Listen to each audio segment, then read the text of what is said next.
Mark Wasky. I'm Vice President for Government and Community Affairs with the Indiana Economic Development Corporation. In my role at the IEDC, I help manage our legislative relationships and develop economic development policy for the IEDC, as well as manage a couple of other programs, including our state's talent attraction efforts through the Regional Cities Initiative, our redevelopment tax credit programs, which include the industrial recovery tax credit and another redevelopment tax credit that was just created by the legislature last session, as well as working with our state's regional and international airports to increase air service connectivity around the state.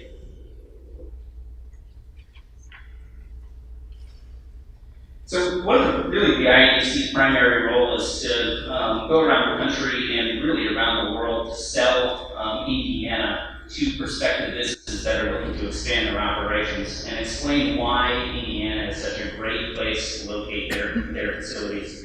Over the last consecutive administrations and leadership in the General Assembly, Indiana has really built the most attractive place in the Midwest and one of the most attractive places in the country to locate and grow a business. One of those reasons is because we have a pro-growth business climate with a corporate tax rate of 5.5%, which is scheduled to decrease to 4.9% by 2021. Our individual tax rate has also been reduced to 3.23%, down from 3.4% in 2014. We also don't have an inventory tax and inheritance tax, and we also don't tax military pensions as of last year, which is a great opportunity to leverage some of the efforts that I'm going to talk about in a little while to increase our defense footprint here in the state. It's also affordable. Often you hear the difference in cost of living from the West Coast, but one thing Indiana has been able to do is to balance the affordability component and the attractiveness of that alongside providing middle quality communities. So in Indiana, we like to highlight that $100 on the East and West Coast will get you $111 worth of goods and services here in Indiana.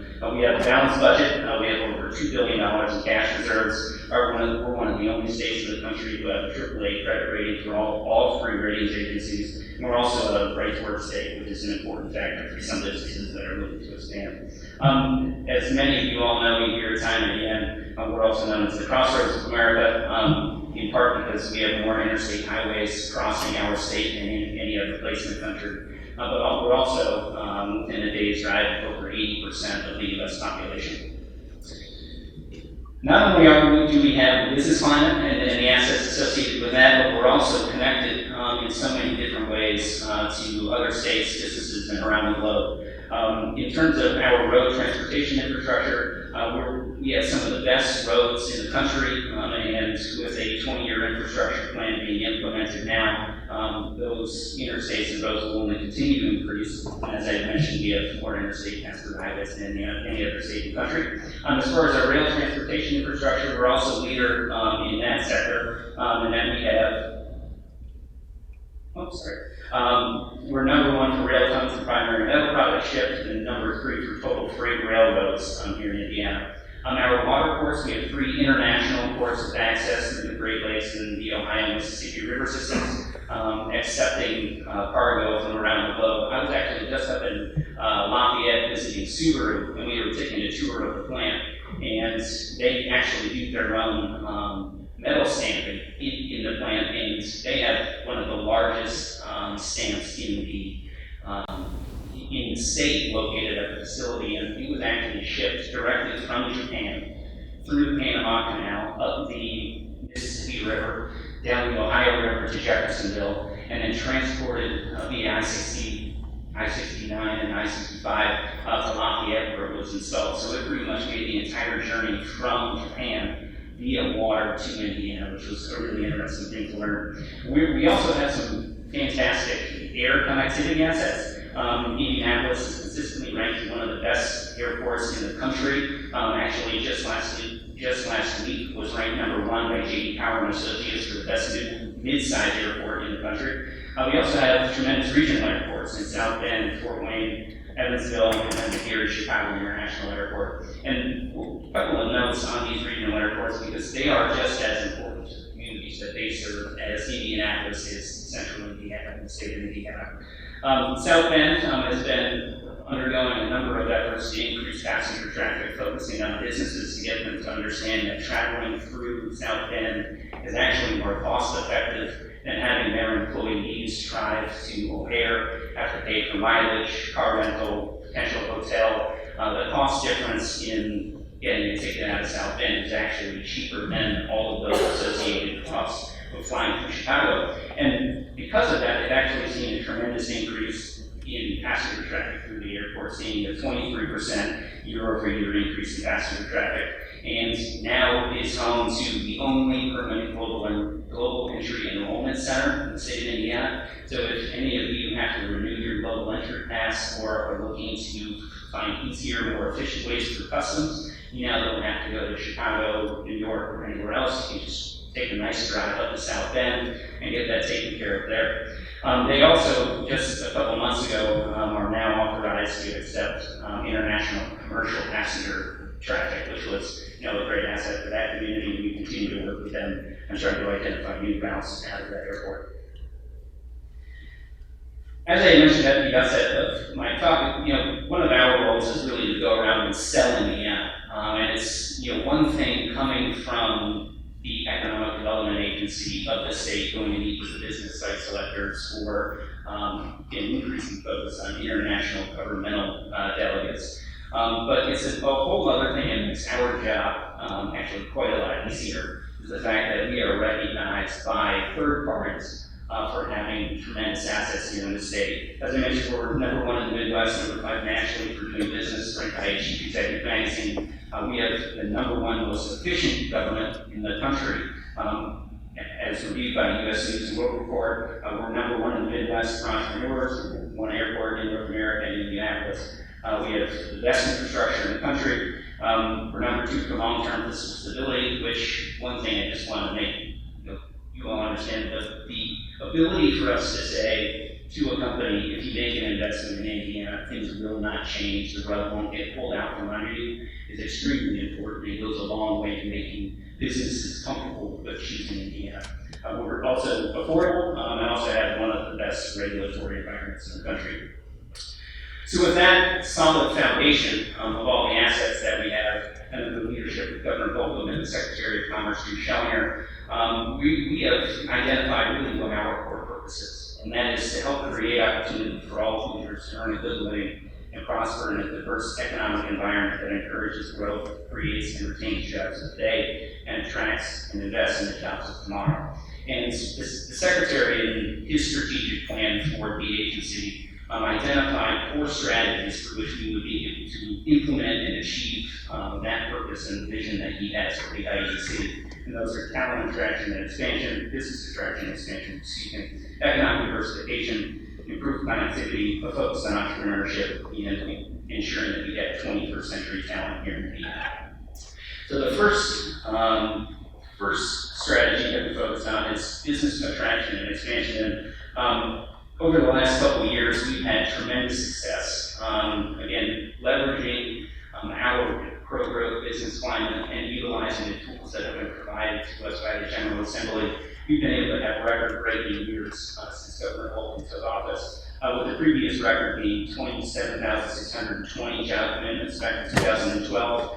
In 2017, we broke that record, securing 30,158 job commitments, and then just last year we secured 31,112 commitments from 320 different businesses that were locating or expanding their operations in Indiana. Those 320 businesses were located in 57 different counties around the state, and they have plans to invest $3.8 billion in their Indiana facilities, again, creating 31,000 jobs. And something that's we've been really focusing on for the last couple of years is what is the wage that those businesses are paying, and we've been focused on trying to push that up in an effort to increase the average wage across the state. So for 2018 projects, our average wage was $26.84 an hour, which was above the state average wage of, I believe, approximately $22 or so an hour. This year, 2019, we are continuing to push forward to work with businesses to secure their investment commitments in Indiana. So far, we've gotten 190 commitments from businesses located in 54 different communities, with plans to invest $4.5 billion to create over 16,000 jobs. Actually, I think as of this morning at 9 a.m. when I checked, that number is actually now 17,500 at an average wage of $28.50. So again, we're really focusing on trying to incentivize the creation of jobs that provide a quality wage to ensure that individuals in Indiana have every opportunity to continue to grow and thrive here in the state. So this year, some notable commitments that we received that we just want to highlight are four of what we've identified as our strategic industries and those that we have a competitive advantage in. Earlier this year, Saab announced plans to partner with Boeing to create a fuselage for the new Air Force training plane. So they're going to be producing that in West Lafayette, shipping it down to St. Louis for the plane ultimately be fabricated there. We've also helped one of our own incumbents invest in new research and development of their future electric drivetrain, and they plan to create 75 jobs to be able to move that project forward. We've also supported a company down in Jeffersonville, when you guys see there, a rapidly growing health sciences company called PharmaCore is actually expanding out of Louisville into northern or southern Indiana, northern Louisville, Indiana. And they're focused on providing tech-based solutions that improve the patient healthcare experience. And finally, we secured a commitment from Greenleaf Foods to create over 460 jobs in Shelbyville. Greenleaf is a plant-based food protein manufacturer, so think your Impossible Burgers, but it's a different company. But that's the type of projects that they are planning to produce in Shelbyville. A growing focus for the IEDC is increasing our connections with governments and businesses around the globe. We understand that the state of Indiana and the United States is part of a global economy, and we need to ensure that we are competing on the international stage with other states and other countries for business investment. So in an effort to do that, the Secretary and the Governor are on a tear around the world. Actually, they've spent the last 12 days now visiting China and India, and 2 weeks before that, they were in Japan and Korea, meeting with governments and the companies that have selected Indiana for their production facilities to again strengthen and deepen those ties. All of this is really in an effort to increase foreign direct investment in Indiana and expand export and growth opportunities for companies that are already here. So as you see by the map, the IEDC and the administration has visited 18 different countries so far this year, and have also received 18 visits from delegations representing various countries around the world. In an effort to even go even deeper with these companies to further strengthen our bonds with them, we've also executed 7 MOUs with countries like Japan, Israel, Slovakia, and others, which provide a framework for the IEDC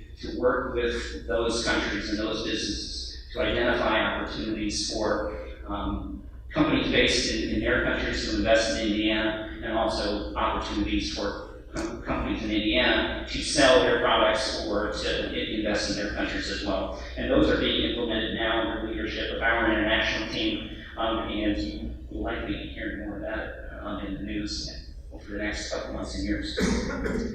So as I mentioned, the governor has been hard at work traveling around the world. In early September, the governor, the secretary, and the delegation from Indiana traveled to South Korea and Japan to meet with business leaders and delegates from their national governments. In South Korea, we have 10 different South Korean businesses that have invested in Indiana, supporting 1,500 jobs, one again down in southern Indiana in Pasco. Great community assets for Indiana, and we look forward to future investment as well. We also had 319 Japanese businesses in Indiana supporting over 67,000 jobs. Indiana is actually home to 3 Japanese OEMs, the only state in the country that can boast that. We also have the highest rate of Japanese investment in Indiana per capita than any other state in the country.